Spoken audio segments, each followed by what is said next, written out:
مع رابحة اللمة تحلى.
بوخدمي بالقاسم نسكن في وارد.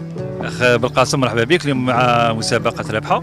يسلمك صحيت بارك الله فيك. لو كان تربح معنا نعطوك هديه قيمه، ولو كان كاع ما تربحش تروح بهديه رمزيه ان شاء الله ان شاء الله. تفضل اختار السؤال تاعك. هاي خلط غايه واختار السؤال تاعك.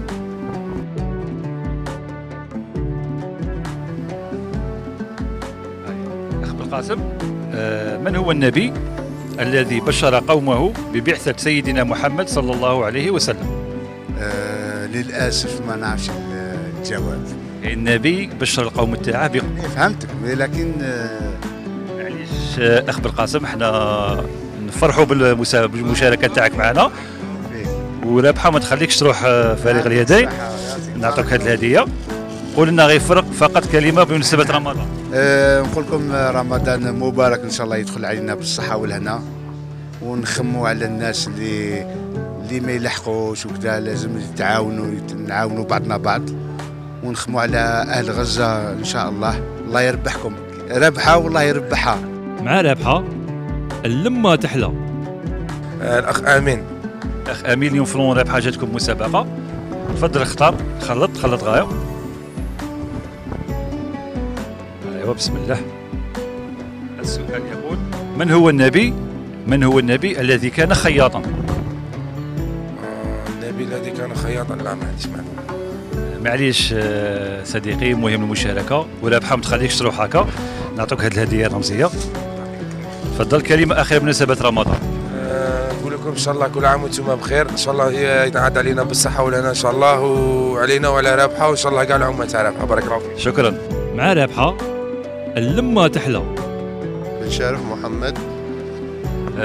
اخ محمد، اليوم كاين مسابقه تاع رابحه. تفضل اختار معنا السؤال تاعك. خلط غايه. اعطيني. ايوا.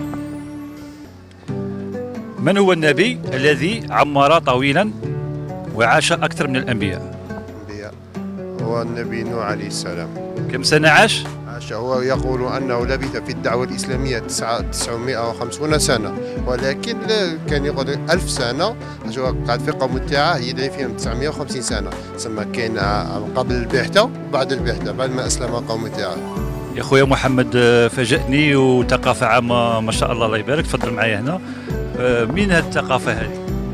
أنا طالب جامعي، كملت الدراسة تاعي، ما عنديش بزاف وعندي تطلعات في الدين. ما طلعت شوية كتوبة شوية، هذا مكان. الله يبارك لك مطالع، واليوم فزت معنا بالهدية القيمة. مع رابحة اللمة تحلى. أخ محمد، تفضل الهدية تاعك. تفضل رفدها. يا هضرة ثقيلة. ثقيلة الله يبارك. تفوت بها رمضان مليح. إن شاء الله إن شاء الله. بصحتك. ورابحة تزيدك أيضا هذه القفة هذه. أخ محمد، رمضان كريم. ان شاء الله. الله يدخل على الامه الاسلاميه كاع بخير وكلش ان شاء الله. بصحتك هي.